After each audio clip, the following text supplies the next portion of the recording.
If you think witches only belong in old fairy tales, maybe it's time to rethink that. These are real witch stories. Creepy, bizarre, and filled with dark energy.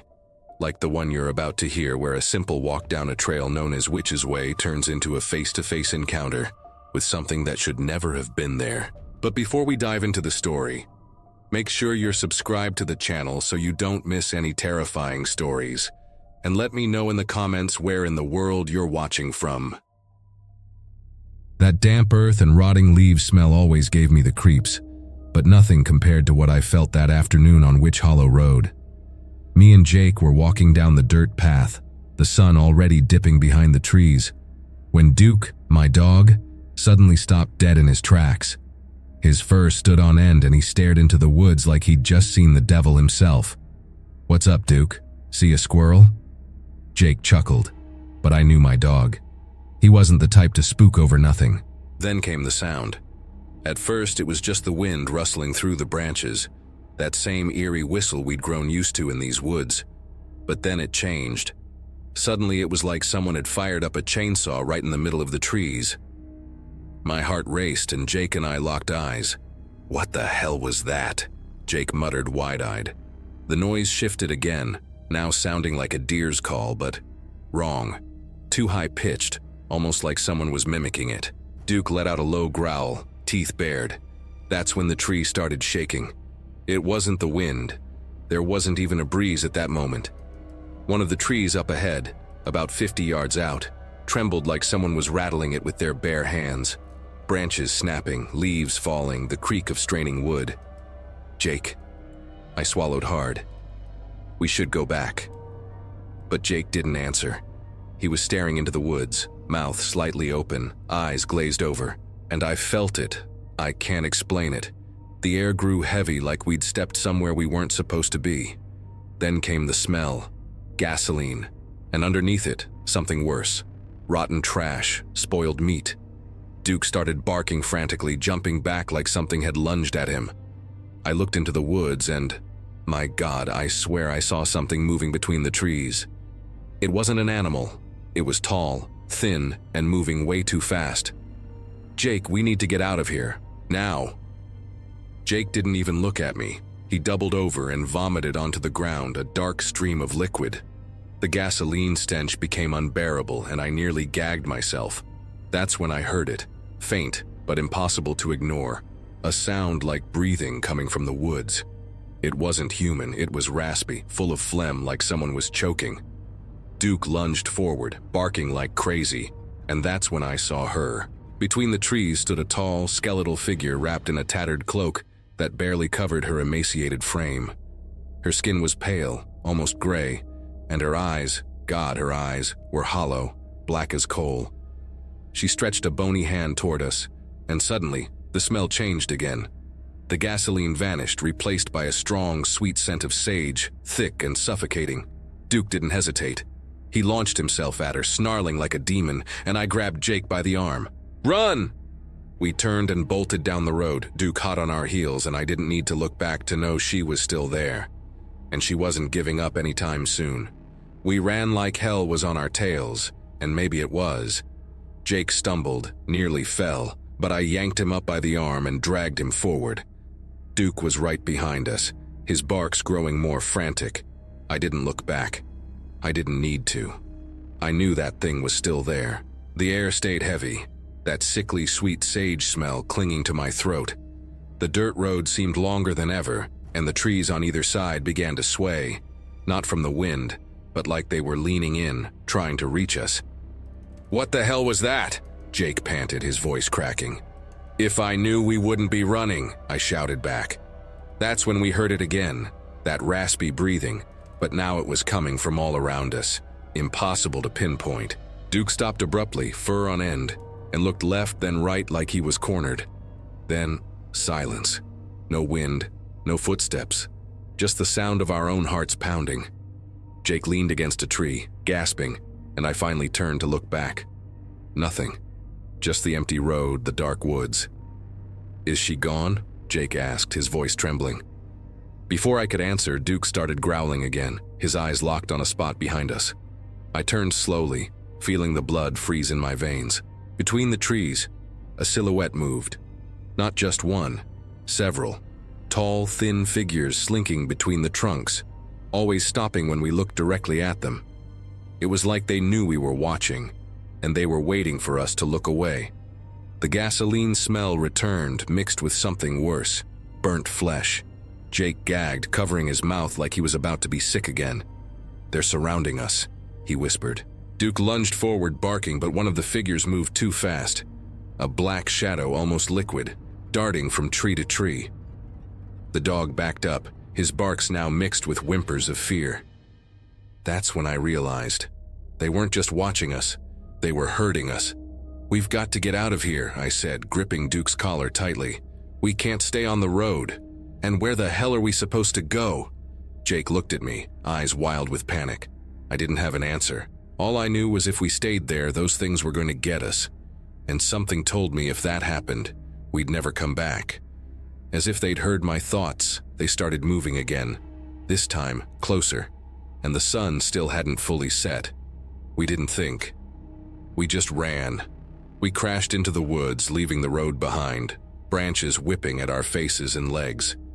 Duke led the way, nose to the ground, and I just prayed he knew where he was going. Jake was pale, sweating bullets, but he didn't stop.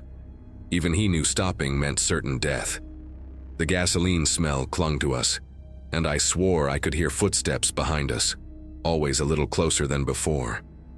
Once, I glanced over my shoulder and saw her, the tall woman, her tattered cloak billowing behind her like bat wings. She wasn't running, she was gliding, like her feet never touched the ground. Duke suddenly stopped, sniffing the air, and then I heard it too. Water. A creek. We followed the sound, nearly tumbling into the current when we reached the bank. "We've got to cross," I yelled, and we jumped in, almost slipping on the wet rocks. The water was freezing, but I barely felt it. I just wanted distance from that thing. On the other side, Jake dropped to his knees, coughing. "Is she still back there?" I looked. The woods on the far side of the creek were quiet. Nothing moved, but then Duke started growling again, and I felt it. That stare, that weight in the air, something watching us. Slowly, the figures emerged between the trees. Not just one, dozens. All the same, tall, thin, with those hollow, dark eyes. They didn't cross the creek. They just stood there staring us down. That's when I realized. They weren't going to catch us, they just wanted us to know. The woods were theirs, and we'd escaped. This time. Duke let out one last growl, and we turned our backs, running again, never looking back. But to this day, when the wind howls just right, I catch that scent of sage, and I know they're still out there, waiting. How terrifying. What did you think of that story? On a scale from 0 to 10, how would you rate it? Drop your thoughts down below. Not all danger hides deep in the forest. Sometimes, it's standing right in the middle of the city, smiling at you, like in the next story, where a late-night walk turns into an encounter with a witch who seems to know more about the main character's past than he does himself. The first thing that caught my eye was the contrast. San Javier at night was always pitch black, those cobblestone streets swallowed by shadow. But there, under the last working street lamp in the neighborhood, was a splash of color, a faded blue dress, worn by a woman who never blinked. I'd come back to town after 20 years and everything seemed smaller, except for her. She didn't move, just stood there, holding a basket of fruit in one bony hand, the other dangling at her side like a piece of driftwood, pale under the sickly yellow light. And the smile. God, the smile. It was too wide, like someone had stitched the corners of her mouth too far back. "Do you believe in respect?" Her voice cut through the silence, sweet and raspy at the same time. Respect? In a dark alley at midnight? "I do," I answered instinctively, taking a step back. She lifted the basket and the fruit inside looked wrong. Too big, their skins shiny like plastic. "My groceries are heavy tonight. Help me carry them to the square?" I didn't want to. Every cell in my body screamed at me to turn and run. But the basket was already pressed against my chest, and before I could refuse, My hands were holding it. That's when she closed in. Not walking, gliding like her feet never touched the ground. And then came the smell. Damp earth and something else, like meat left in the sun. We started walking and she kept brushing against me. The blue dress grazed my arm and I swore I could feel the threads moving on their own, like tiny fingers clutching at me. "You new around here?" she asked, but her tone said she already knew the answer. I used to live here a long time ago." She laughed, and the sound made my teeth ache. "Oh, really?" Her dark, lifeless eyes bored into mine. "Because I remember you." That's when we heard the growl. A big dog, a German shepherd, was a few yards ahead, straining against its leash so hard the owner nearly fell. The animal didn't bark. It just bared its teeth, hackles raised, eyes locked on the woman in blue. The owner, some guy in a baseball cap, glanced at me, then at her, before yanking the dog away and disappearing around the corner like hell itself was on their heels. She turned to me slowly, and for the first time her smile vanished. "Animals always sense it first," she whispered. "They know when something isn't human." The basket slipped from my hands. The fruit rolled across the ground and I swear one of them twitched, like it was alive. She bent to pick up the basket, and when she straightened, the smile was back. Only now, her lips stretched all the way to her ears. "Leaving so soon?"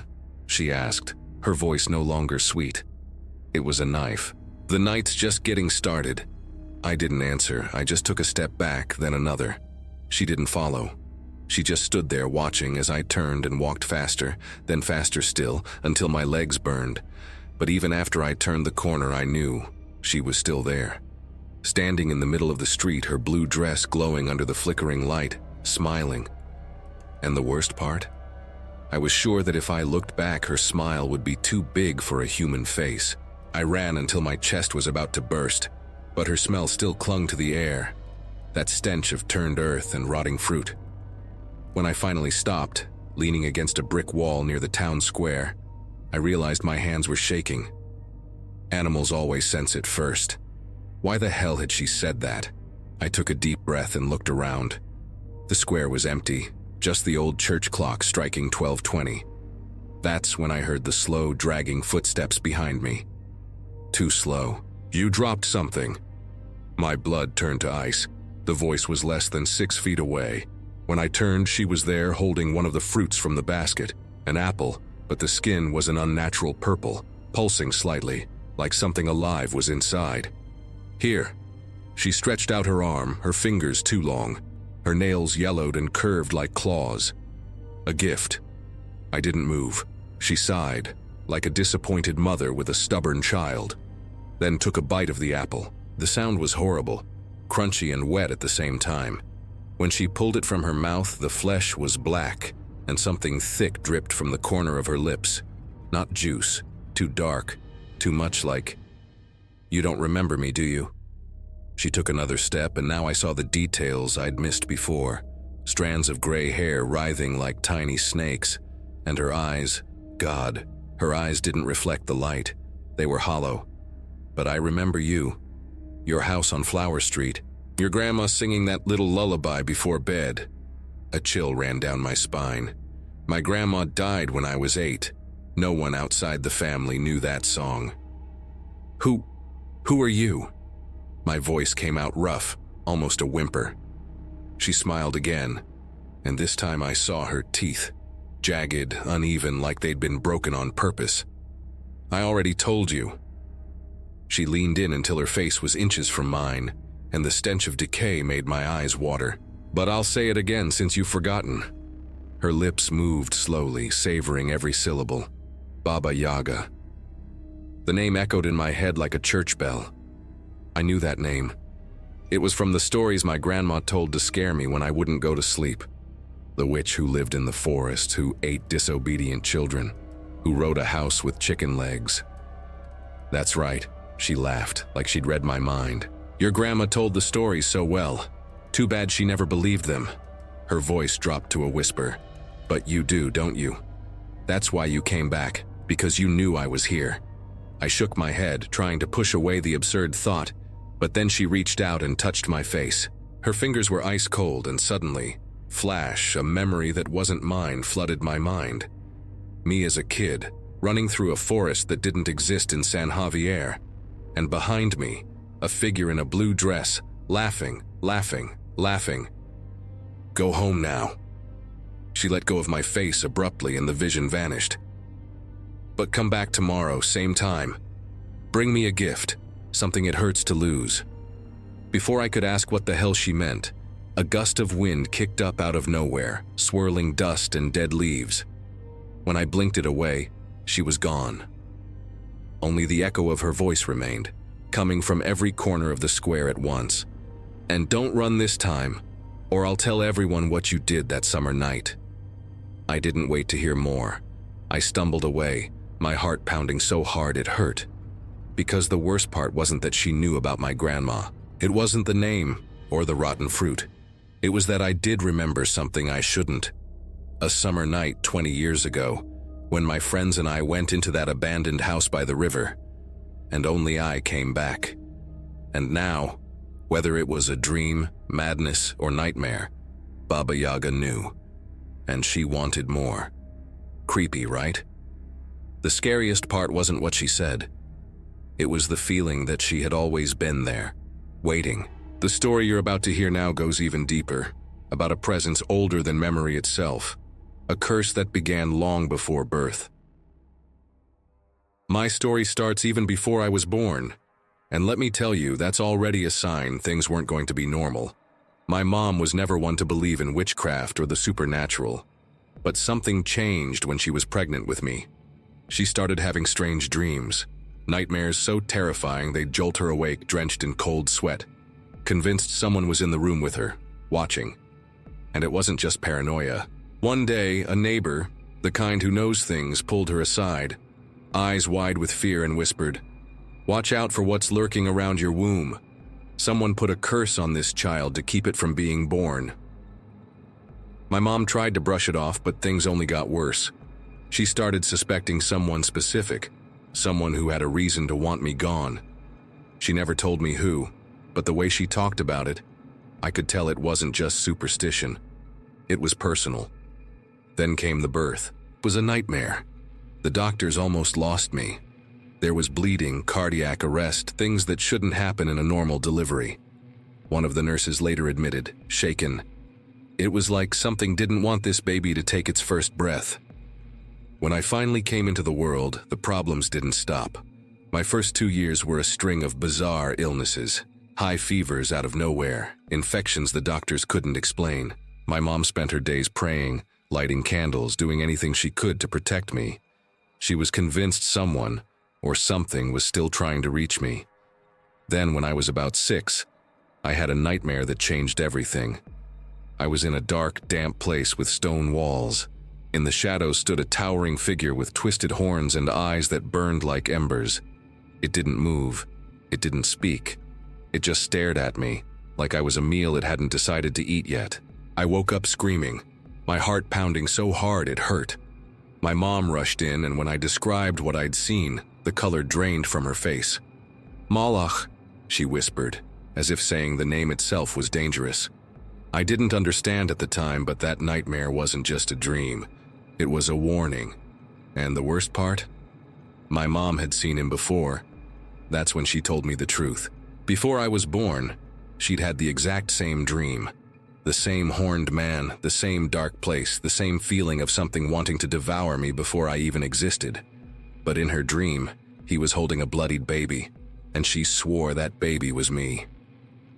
"Moloch is an ancient demon," she explained, her voice trembling. "He demands sacrifices, children." I tried to rationalize it. It was just a nightmare, Mom, my imagination. But she looked at me with a seriousness that cut through the air like a blade. "It wasn't just a dream. Someone tried to offer you to him." She never told me who, but I knew she had her suspicions. A distant aunt, a family enemy, someone who stood to gain if I'd never been born. What mattered was that somehow I'd slipped through their fingers. But these things never truly end. Over the years, strange things kept happening. Sometimes I'd wake up in the middle of the night, certain someone was in my room. breathing near my ear. Other times, I'd catch shadows moving too fast in the corner of my eye. Figures that weren't quite human. And always, that smell of burning flesh, like someone was stoking a fire far away, but close enough for me to sense it. My mom said it was the lingering energy of whatever had tried to swallow me whole when I was just a fetus. That when you call on things like that, they leave a mark, and that mark doesn't fade easily. Then, one full moon night, I had the worst nightmare of my life. This time, I wasn't just watching. I was the offering. Lying on a cold stone slab, naked with that horned creature looming over me, its eyes burning like hellfire in the dark. I couldn't scream. I couldn't move. All I could do was smell my own fear. And then, just as it was about to touch me, I heard a voice, my mom, screaming my name from the real world. I jolted awake, drenched in sweat, and there she was, gripping my hands, her face wet with tears. "He almost took you this time," she sobbed. "But I won't let him." That's when I understood. This curse wasn't going away. Someone had opened a door and Moloch was still on the other side, waiting for his chance. But there's one thing these forces always underestimate: the stubbornness of a mother. And mine swore she'd protect me, no matter the cost. I survived the birth. I survived the nightmares. I survived the shadows that still watch me to this day. And if there's one thing I've learned, it's that terror doesn't just disappear. You become stronger than it. But I don't doubt that on some dark night, he'll try again. And this time, I'll be ready. Chilling, isn't it? Some curses follow people for a lifetime, but others are awakened by those who thought they were doing the right thing.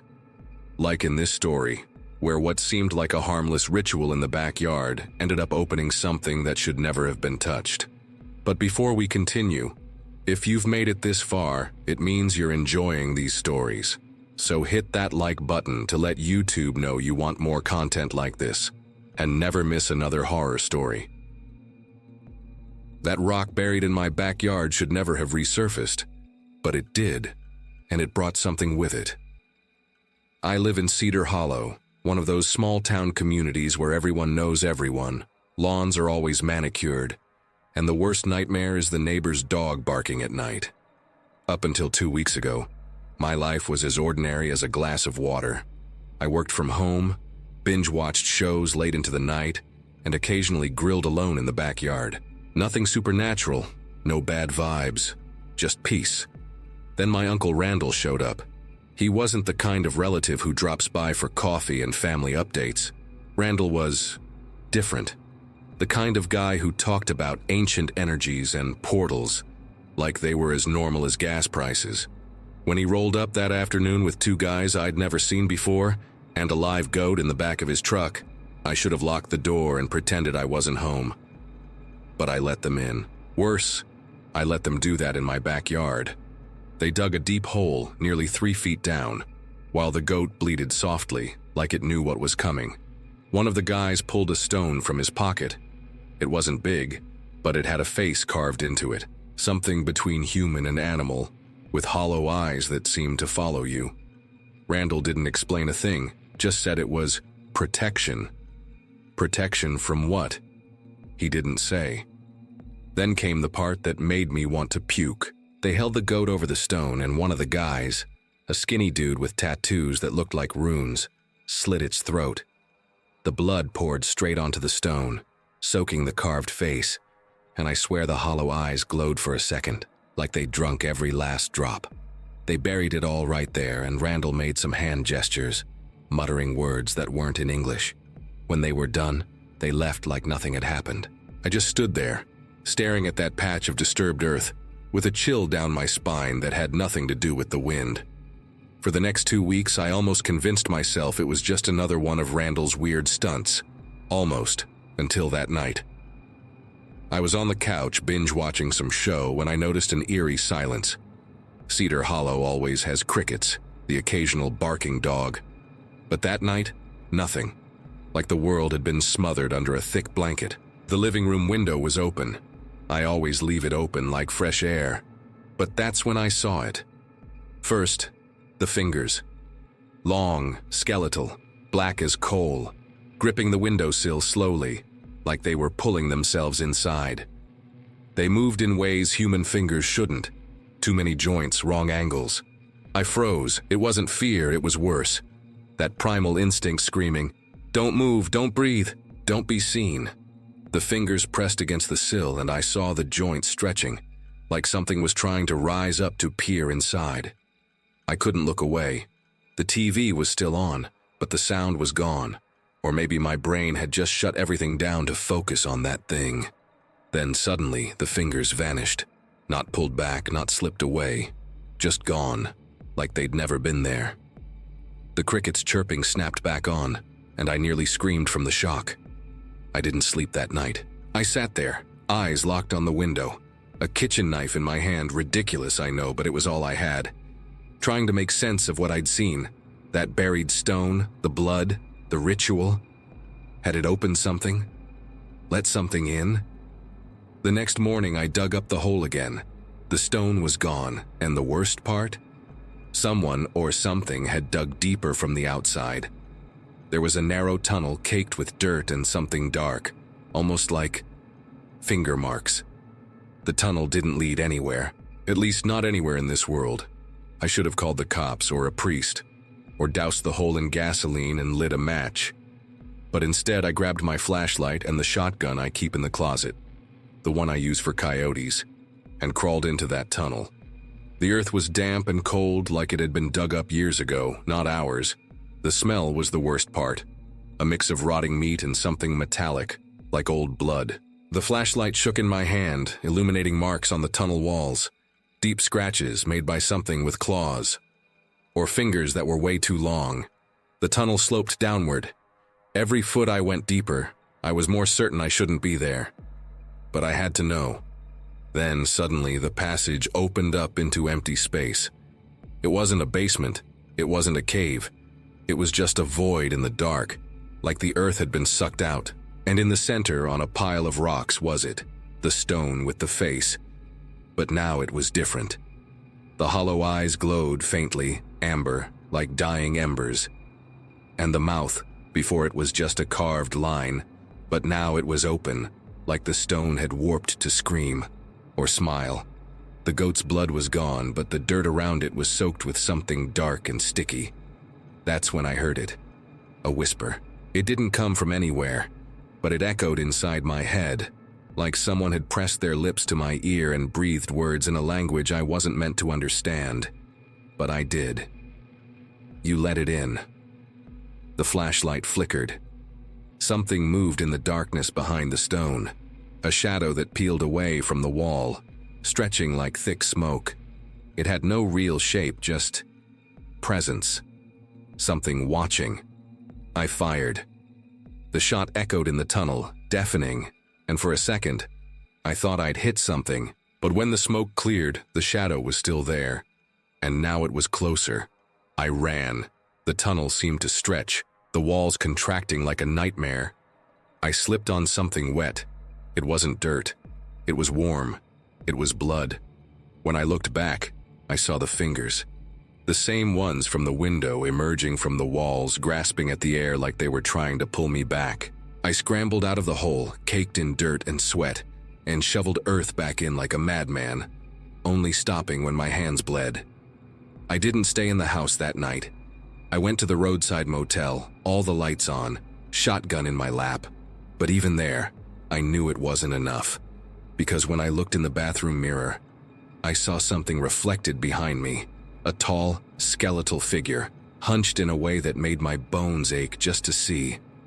And the eyes, they glowed the same color as the stones. I never went back.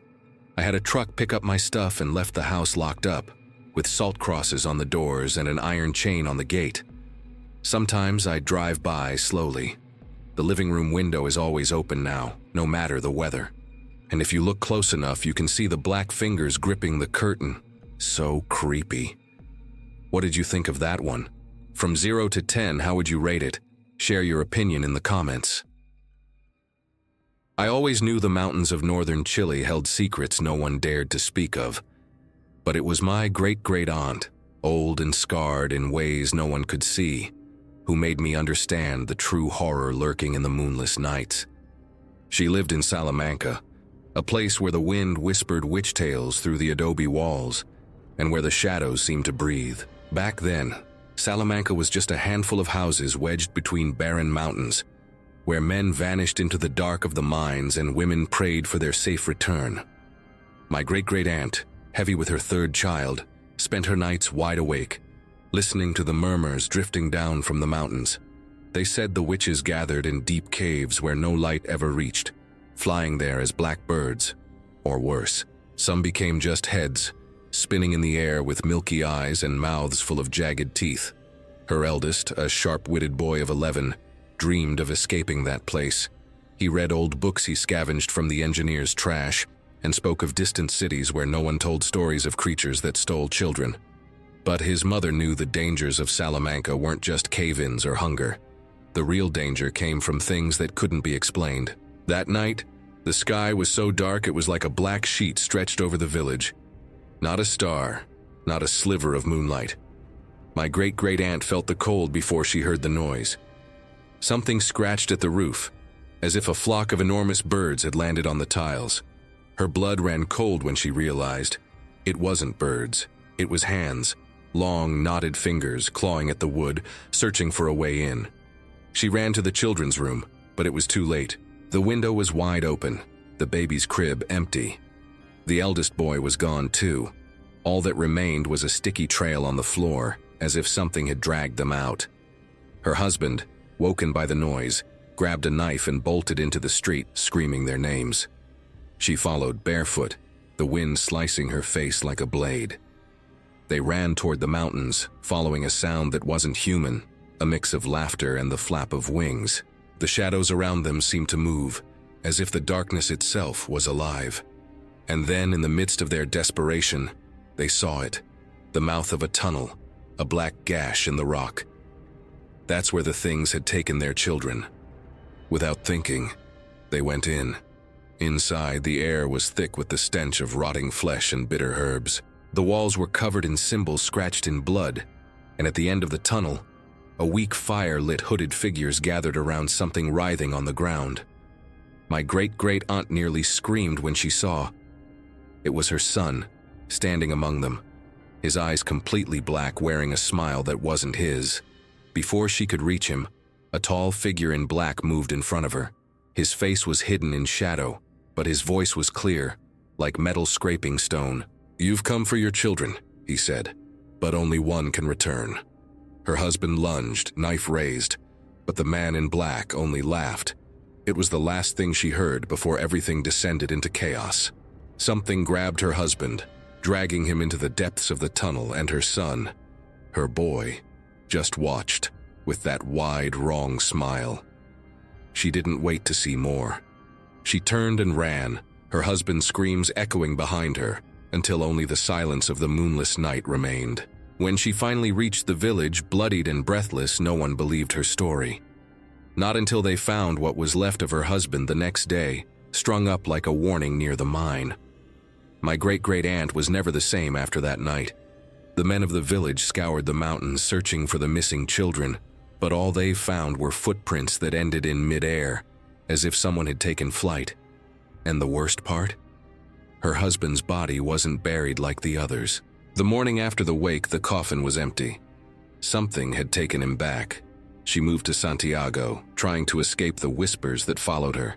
She remarried, had more children, but every moonless night she barred the windows and placed an iron cross beneath her bed. Still, the nightmares came. She dreamed of her eldest son, now with eyes like embers, standing at the foot of her bed whispering, "They gave me what you never could." Years passed, and she swore she'd never return to Salamanca, until a letter arrived. A miner claimed to have seen a creature, half man, half thing, leaping from rock to rock in the mountain caves. And worse, it had the face of her missing son. Something inside her awoke. Longing, anger, fear. She boarded a train back north, carrying only a crucifix and a bottle of holy water a priest had given her. She knew it was madness, but she had to see for herself. When she arrived, the village was emptier than ever. People whispered that the witches were more active, that children vanished without a trace, and that sometimes on moonless nights you could hear laughter drifting down from the mountains. She didn't wait. On the first dark night, she grabbed a lantern and returned to the tunnel, this time alone. The smell was the same, rotting flesh, bitter herbs, but now there was something new. Voices chanting in backward Latin, echoing off the damp walls. At the end of the tunnel, the fire still burned, and around it, hooded figures danced, holding something that struggled. It was a child. Before she could scream, an icy hand grabbed her shoulder. She turned and saw him, her lost son, but not as she remembered. His skin was pale, almost translucent, and his eyes, there were no pupils, just a yellow glow. "You came back," he whispered, in a voice that was hers and wasn't. "I knew you would." She tried to pull him, but he didn't move. Instead, he pointed to the center of the circle, where the man in black stood holding a dagger. "He gave me power," her son said, "and he can give it to you too. All you have to do is choose." That's when she saw the baby, her stolen daughter, trapped in a cage of bones, crying, alive. The man in black extended his hand. "One life for another. You stay," she goes. Her heart ached.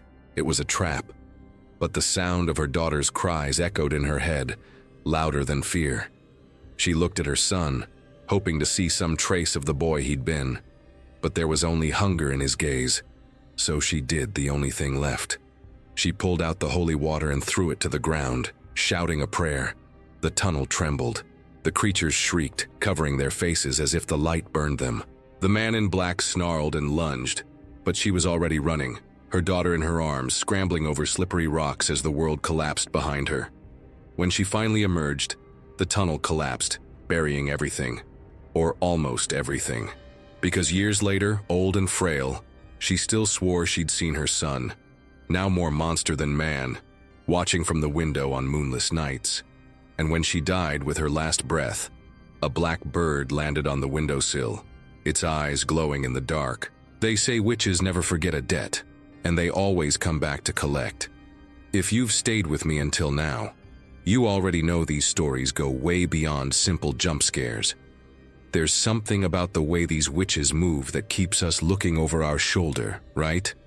If you want to keep exploring this darker side with me, don't forget to subscribe. I'm always bringing stories that mess with your mind and poke at the things we'd rather ignore. Oh, and if you really stuck it out until the very end, drop a comment down below saying, "Moonless Night."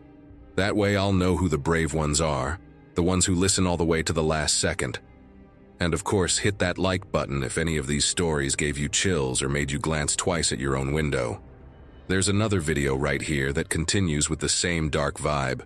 So click and come with me, because witches never rest.